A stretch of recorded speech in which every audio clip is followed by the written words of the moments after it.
Hi friends, welcome to Manadya. Arithmetic problems for all competitive exams. So ఈ video ద్వారా కొన్ని examples arithmetics నుంచి తీసుకొని వాటిని ఈజీ వే ఎలా చేయాలో ఎక్స్ప్లెయిన్ చేయడం జరుగుతుందండి.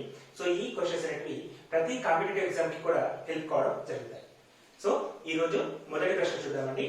సంజయ్ మరియు నవీన్ ఒకే దూరం వరుసగా 6 km/h మరియు 10 km/h వేగంతో ప్రయాణం చేస్తారు. నవీన్ సంజయ్ కంటే 30 నిమిషాలు ఎక్కువగా తీసుకుంటే వారు ప్రయాణం చేసిన దూరం ఎంత? సో ఫ్రెండ్స్, ఇప్పుడు ఈ క్వశ్చన్ అనేది మనకి టైం అండ్ డిస్టెన్స్ అడుగుతున్నాడు. సో ఇద్దరు వ్యక్తుల గురించి చెప్తున్నాడు, సంజయ్ మరియు నవీన్ గురించి చెప్తున్నాడు. సో ఇక్కడ సంజయ్ వేగం వచ్చేసి గంటకి 6 కిలోమీటర్లు, అదేవిధంగా నవీన్ వేగం గంటకి 10 కిలోమీటర్లు. వీరిద్దరు కూడా ఒకే దూరాన్ని ప్రయాణం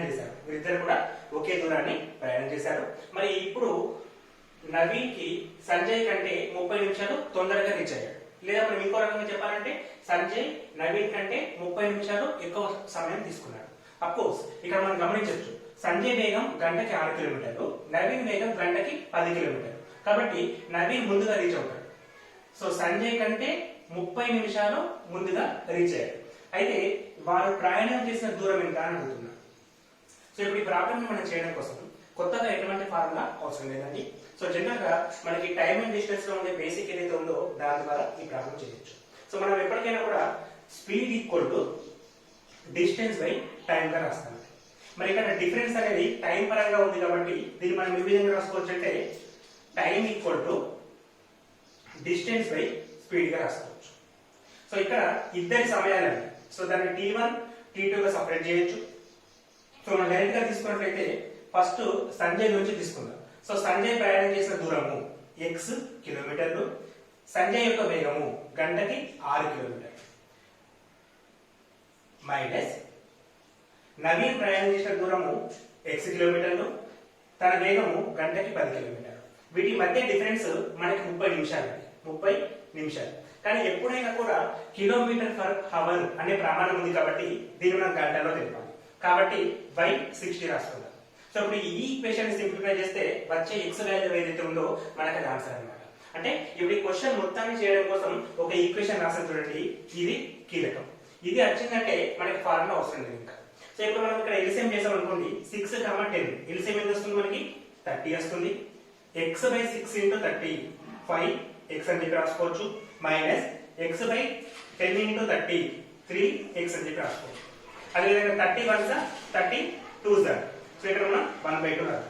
సో క్లియర్లీ 2 1s 2 15s. ఇక్కడ మనకి 5x - 3x which is equal to 2x. 2x equal to 15. దాని నుంచి మనం ఏమైనా x equal to 7.5. ఇది ప్రమాణం వచ్చేసి కిలోమీటర్లో ఉంటుంది. ఇక్కడ మనకి కిలోమీటర్స్ ఇచ్చాడు కాబట్టి కిలోమీటర్లో ఉంటుంది. సో ఇక్కడ మనకి వారు ప్రయాణం చేసిన దూరం అనేది 7.5 కిలోమీటర్స్ గా తీసుకోవచ్చు. నెక్స్ట్ క్వశ్చన్, ఒక దుకాణదారుడు తన ప్రకటన వేలపై 23% కమిషన్ అనుమతిస్తాడు. అయినప్పటికీ కూడా అతనికి 10% లాభం వస్తుంది. అతని వస్తువులపై 56 రూపాయల లాభం సంపాదించినట్లయితే ప్రకటన వేల ఎంత? మరి క్వశ్చన్ మనకి ప్రాఫిట్ అండ్ లాస్ నుంచి అడుగుతున్నాడు. మరి ఇక్కడ ప్రకటన వేల గురించి అడుగుతున్నాడు. సో ఒక దుకాణదారుడు గురించి చెప్తున్నాడు. ఒక దుకాణదారుడు తన ప్రకటన వేలపై 23% కమిషన్ ఇచ్చినప్పటికీ 10% లాభాన్ని పొందుతాడు. అయితే లాభం విలువ కూడా చెప్పాడు. ఒక లాభం విలువ 56 రూపాయలు చెప్పి ఇస్తున్నాడు. మరి ఇక్కడ మొత్తం అతడు ప్రకటన వేల ఎంత అని అడిగాడు. సో ఇటువంటి క్వశ్చన్స్ ఎప్పుడైనా కూడా మనకి ఏది అడుగుతున్నాడు, ఇక్కడ ప్రకటన వేల ఎంత అని అడిగాడు. కాబట్టి మీరు ప్రకటన వేల ఏదైతే ఉంటుందో దాన్ని 100 రూపాయలుగా తీసుకోండి. మనకి ఏది అడుగుతున్నాడో దాన్ని. ఈ ప్రకటన వేలని మనం మార్క్డ్ ప్రైస్ అని కూడా అంటాము. మార్క్డ్ ప్రైస్ అంటాం ఇంగ్లీష్ లో. సో ఇప్పుడు ప్రకటన వేల 100 రూపాయలు. మరి దానిపైన డిస్కౌంట్ మనకి 23% ఇవ్వడం జరిగింది. సో 23% 100లో అంటే 23 రూపాయలు. డిస్కౌంట్ కాబట్టి తీసేస్తే మనకు 75 రూపాయలు వస్తుంది. ఈ 75 రూపాయలే అమ్మిన వేల. దీన్ని మనం సెల్లింగ్ ప్రైస్ అంటామండి. సెల్లింగ్ ప్రైస్ అంటాం. ఇప్పుడు మనకి ఎంపీ మార్కెట్ ప్రైస్ 100 రూపాయలు, సెల్లింగ్ ప్రైస్ అమ్మిన వేల 75 రూపాయలు అయింది. ఈ సిచ్యువేషన్ లో తనకి 10% లాభం వచ్చింది. అంటే కాస్ట్ ప్రైస్ అంటే కొన్న వేల ఎంత అయితే ఇక్కడ 10% లాభం ఉంటుందో చూడండి.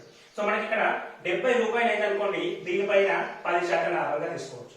మరి ఇక్కడ 110 equal to 77, 100 equal to what అని చెప్పి చేసినప్పుడు కూడా మళ్ళీ 70 వస్తుంది. మనం కొద్దిగా పర్సెంటేజ్ కనుక ఫాస్ట్ గా చేయగలిగితే 70 రూపాయల పైన 10% అంటే 7 రూపాయలు, అంటే 7 రూపాయలు. సో ఈ 7 రూపాయలు కలిపితే 75 రూపాయలు అవుతుంది. సో ఇప్పుడు అన్ని వాల్యూస్ క్లారిటీగా ఉన్నాయి.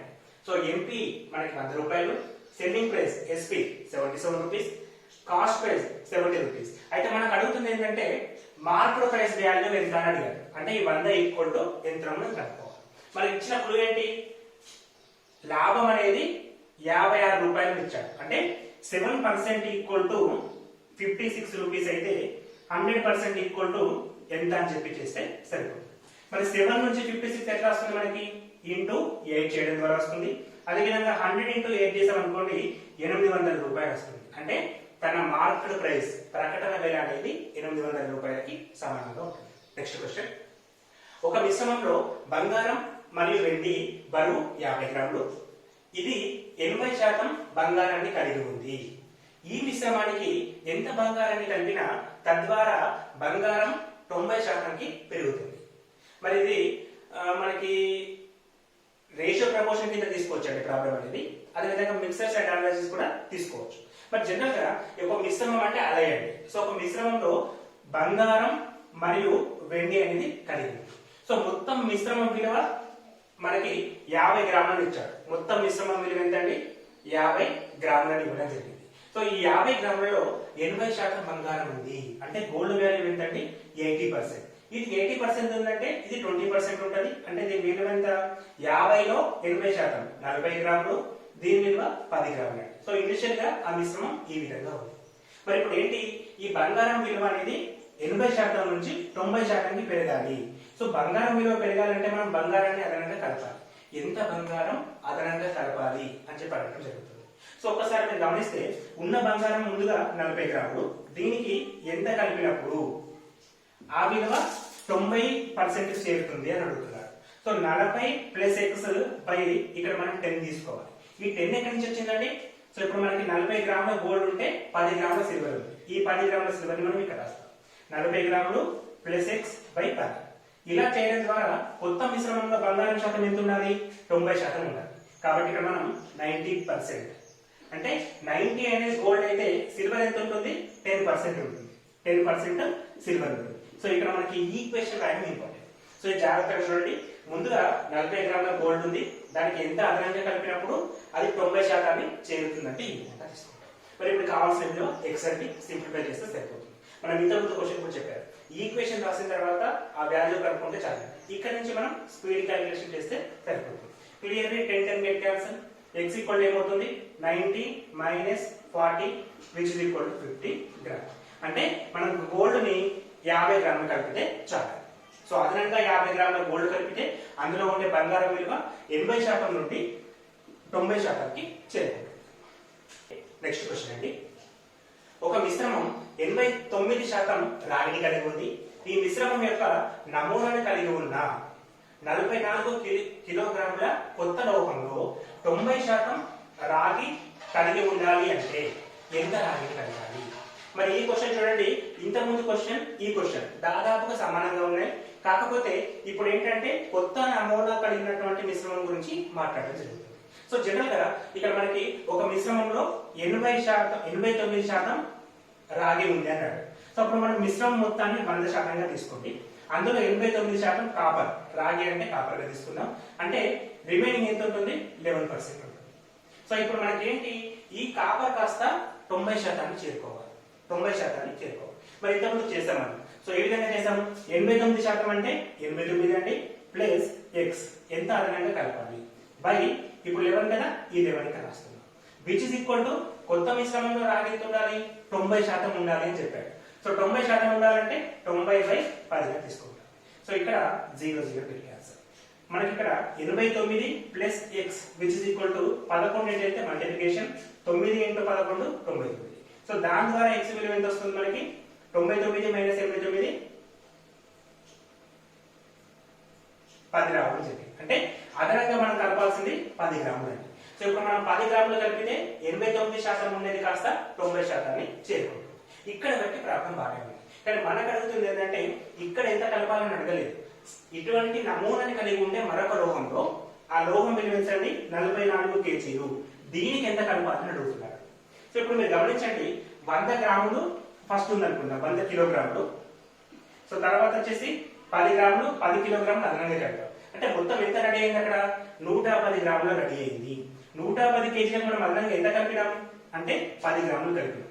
110 కిలోలకు 10 కిలోలు కలిపినప్పుడు అక్కడ 89% నుంచి 90% మారింది. ఇప్పుడు 49 కేజీలకు ఎంత కలపాలి అంటే ఇక్కడ ఈ ఈక్వేషన్ ఇంపార్టెంట్. ఇప్పుడు మీరు చూడండి, 110 నుంచి 10 ఏ విధంగా వస్తుంది? ఇంటూ 1/11 చేస్తే వస్తుంది.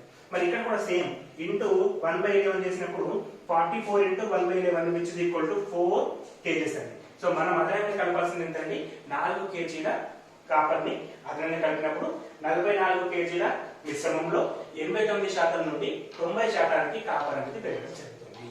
సో ఇక్కడ మీరు గమనిస్తే ఈ వీడియోలో మనం చేసిన ఏ ఒక్క ప్రాబ్లం లో కూడా ఫార్ములాస్ వాడలేదండి, అన్ని కూడా టాపిక్ లో ఉండే బేసిక్ ఏదైతే ఉందో దాని ద్వారా చేస్తున్నాం. సో ఈ విధానం ద్వారా మనకు 100% ఎంచుకోవడం జరుగుతుంటాయి.